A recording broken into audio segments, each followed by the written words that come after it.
All right, time is just before 12:15. Already tracking a few of those discrete supercells. If you joined us at 9 a.m. for our live stream, or if you talked about us with it this morning, we knew that there was a chance that before the main event, where the bulk of the thunderstorms is expected late this afternoon into the evening hours, there could be the chance for a few discrete supercells before that. And that's what we're seeing play out right now. And they are crossing over into the severe limits. Now, it is just outside of our viewing area, but if we're tracking these where they're heading, it would be coming close to our viewing area, if not just reaching into parts of LaFleur, into Scott, if not into southern Sebastian County as well. Now, the National Weather Service is highlighting that both of these individual cells are rotating just a bit. Not enough to produce that tornado warning, but they are keeping an eye on the rotation within these cells. What they're doing is splitting apart right now, and one's turning off towards the left and one's turning off towards the right. So there's some weak rotation involved with it, but really what we're keeping an eye on is just the chances of maybe some larger hailstones out of there right now as well. Again, if these were to produce another warning down the line, they would cross into our viewing area, if not completely into our viewing area. I think the best chance of that would be this cell that would be crossing over into parts of LaFleur County for us, something that we're keeping an eye on. They're updating that warning right now. More than likely some stronger winds, some hails, but just not crossing over the county line just yet. If it does, of course, we will provide those updates with you. Now, new this afternoon, actually new just a few minutes ago, a new tornado watch has been issued across northwest Arkansas, most of the River Valley as well. Johnson, Logan, Scott counties, as you've heard us say multiple times before, out of a different National Weather Service office out of Little Rock. We will see if they follow suit with extending the watch throughout the rest of this evening. But at least the counties that are in the responsibility of the National Weather Service out of Tulsa have been upgraded to that tornado watch until 7 p.m. this evening. Obviously, weather impact alert for us this afternoon into the evening hours. All threats of severe weather are going to be possible, but let's break down each one individually. That tornado risk is going to be for the chances of not only a few tornadoes, but a few strong tornadoes at that as well. Again, it's not guaranteed, but it's definitely possible. Not only could they be EF2 plus, but they could be long track, which means that they could be on the ground for a while. Now, what also the threats hold for today is the large hail threat and the large wind threat, or strong wind threat as well. Those hailstones could be near baseball size. That wind threat could be up near 70 miles per hour. Of course, have a way to receive those warnings. You want to get that done right now so you don't have to worry about it later on this afternoon and into the evening hours. Futurecast shows us this. Again, maybe just a few discrete cells here and there. I think most of this would stay below the severe limits outside of a couple here and there. Honestly, if we can get some of those thunderstorms to eat up some of that energy, it might help us out a bit, but more than likely not a bunch. Here's a look, though, at 3:30 this afternoon. These are these kidney bean type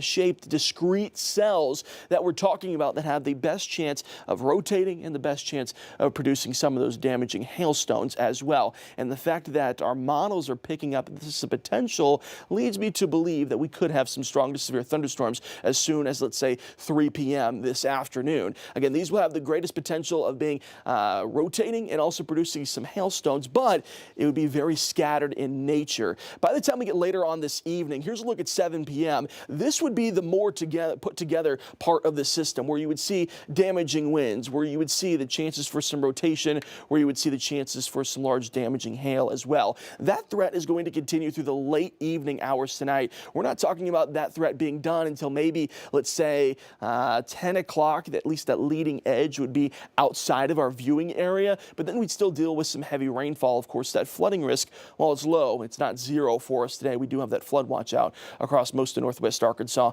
parts of the River Valley as well, until Tuesday morning. What I'm showing you right now is called the dew point values, or the humidity outside.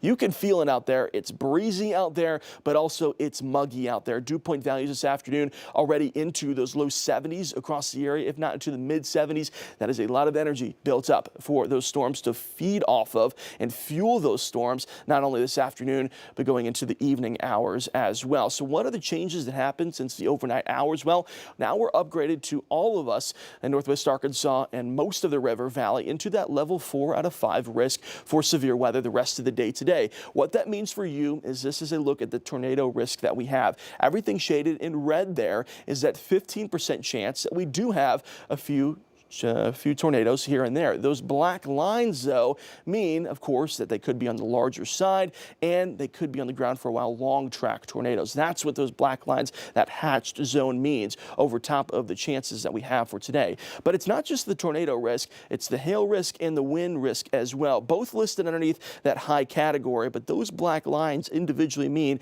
that those hailstones could be on the larger end of things, near baseball-sized hailstones, but also the winds could be damaging as well, up near 70 miles per hour. Now, of course, here's a look at that threats. Those winds, those hail, obviously going to be on the higher end of things, but that tornado risk is going to be in that medium category. I think there are the chance that we definitely see maybe a few more warnings coming up this afternoon and into the evening hours. A few of them could be those tornado warnings, so make sure you have a way to get those alerts if necessary. I want to show you something a little bit different here. This is a look at the storm fuel that we have available by the time we get to this afternoon to the evening. You see here all this pink shading there, and that's closer towards the higher end risk for that sort of higher end built up storm fuel that we have. What you see in green here are those thunderstorms eating up that storm fuel. Now, of course, it's going to be used up by the time we get to this evening.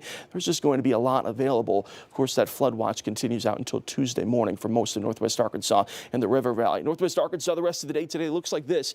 Weather impact alert for us today going to very early on Tuesday morning. And that's some good news for you. We get a couple quiet days in a row coming up over the next several days. Tuesday, Wednesday, and Thursday will be much more quiet. Across the River Valley, again, already watching out a few of those discrete supercells out there right now. The next warning more than likely would be crossing over into the River Valley, parts of LaFleur County. Something we're keeping an eye on here, just not yet. And that weather impact alert continues until early on Tuesday morning.